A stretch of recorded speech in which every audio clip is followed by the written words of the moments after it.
Hi, everyone. I wanted to build a series of short videos to challenge the teens that are in your life or that you work with to build motivation, to build resilience, to anchor to their future selves.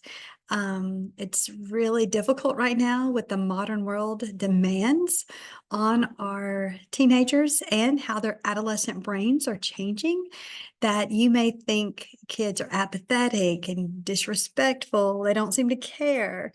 So these are some ways we can kind of challenge the brain, and because the brain does like novelty, and see what we can do to get them probably not excited, but at least a little bit more engaged. So the first video we're going to talk about is doing those thinking styles.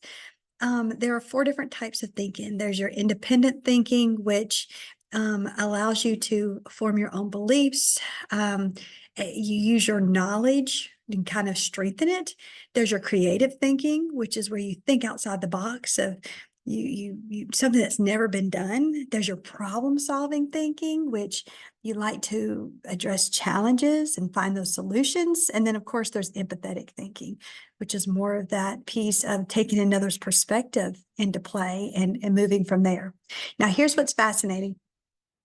Everyone has their preferred style here, right? Like, I might be really great at thinking outside the box, but maybe I struggle with more of the empathetic thinking. Okay, so I can think of great ideas, but I don't think through how it impacts others. Okay, so when you are trying to make something novel, especially as a teacher or as a parent, challenge your student to use different types of thinking or point out their type of thinking.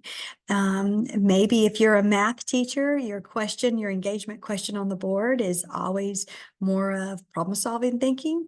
Maybe you put a challenge that has more empathy in it in the question that allows them to also problem solve, but also take into perspective others' ideas. So let's jump into these real quick, okay? So the first one is independent thinking. And this one is that we're going to see those problems as exciting challenges.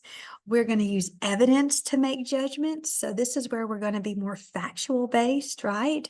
We're going to ask our students to keep that open mind. Maybe we present facts that goes against something that they had originally thought was true or something they believed in, really to challenge that independent thinking and then to let them find facts to support their thinking.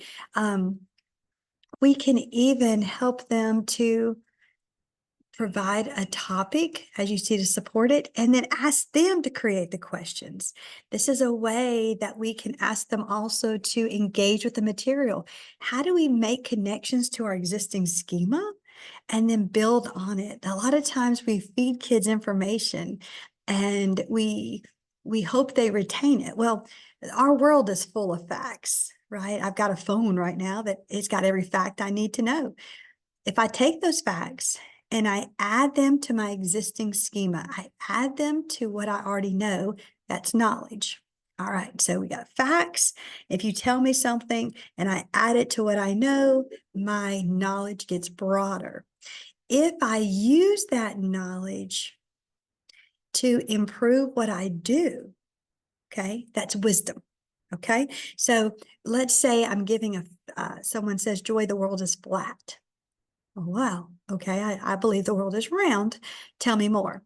They give me facts, and the facts they give me do not match with the science that I have. In fact, I can find more relevant science or more stronger science to prove the world is round. So if you tell me the world is flat, I hear you. I am able to debate that to being not true.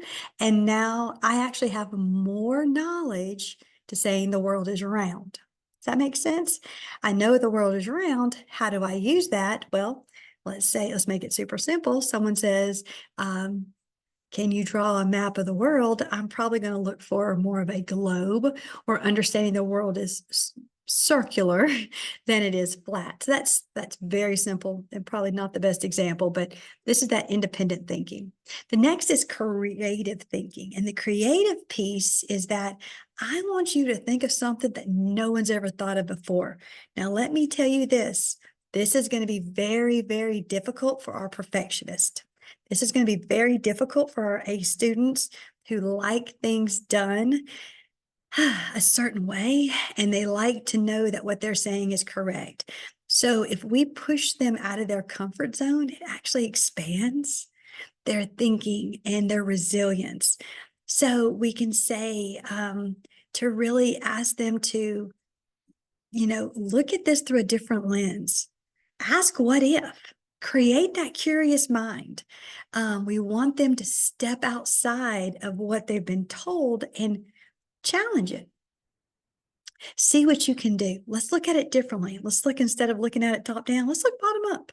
This creative thinking piece is pretty scary because it involves taking risk, and you're probably not going to be right. You probably will. I mean, you might have a chance, but there's a really big chance here that there's no black or white. So some of our kids with high anxiety, this activity may make them nervous. But again, being uncomfortable is not always bad. You grow when you're uncomfortable. So challenge them. Ask them to think outside the box. See what happens. The next one is problem-solving thinking. And a lot of our students don't feel as though they're making a difference, right? So giving them a way to look through a problem, especially if it's real world, and come up with a problem-solving solution, and then have them explore, is that solution feasible in this world? That's that problem-solving thinking. Okay, we can also reflect on it. Reflecting is huge on all of our thinking because it looks back on our processes and looks at our gaps in our thinking. All right. The last one is empathetic thinking. And we're going to ask them to step outside of their perception, their perspective, and look through the lens of someone else. Oh, this is pretty hard. I love this, where you read a character in a story and you respond as that character, not what I would do. You try to take something from the character's traits that are in the book. We also have to understand, this is great for understanding when emotion clouds cognition, and to really hear that, is this a rational argument? Are you being emotional? But I think that's where active listening comes into play here. Having you understand that just because it works for you doesn't mean it works for everybody else. And that actually may be what a lot of our young adults need right now in their life, is to understand that their actions may benefit them, but they may not benefit the community in which they live. All right, I hope this helps.